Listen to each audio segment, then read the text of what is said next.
Un partage de joie, comme un espace où la joie peut être multipliée. La joie. Une raison parmi plusieurs de préserver les espaces dédiés à la communauté LGBTQ+.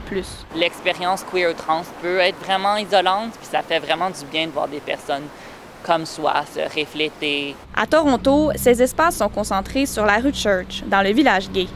Mais ils sont devenus moins accessibles au cours de la dernière année en raison de la pandémie. Ces commerces et lieux de rassemblement demeurent malgré tout très importants pour les personnes queer.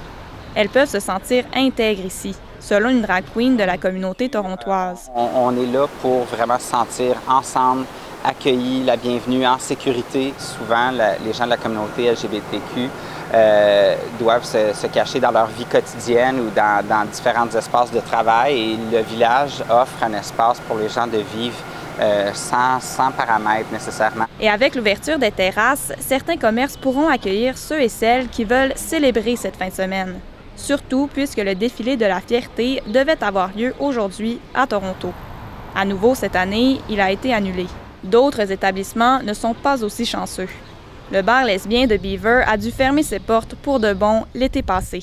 Un lieu important situé dans un autre quartier, pour ceux et celles qui se sentent moins en sécurité dans le village. La plupart des bars qui ont fermé ont été des bars qui étaient moins mainstream, des bars qui avaient plus, comme je disais un peu, de vraiment qui étaient centrés aux vulnérables. Dans le nord de l'Ontario, le seul bar gay de Sudbury, Ziggs, compte rouvrir quand ce sera possible. Mais son avenir demeure incertain, comme bien d'autres lieux similaires. Même une fois que le bar puisse réouvrir, c'est un peu...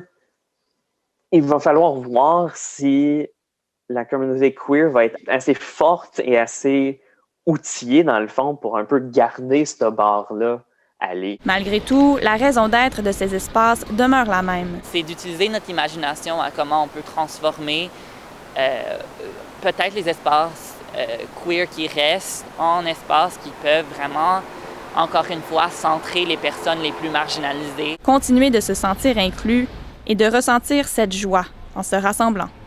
Ici Anne-Marie Tricky, Radio-Canada, Toronto.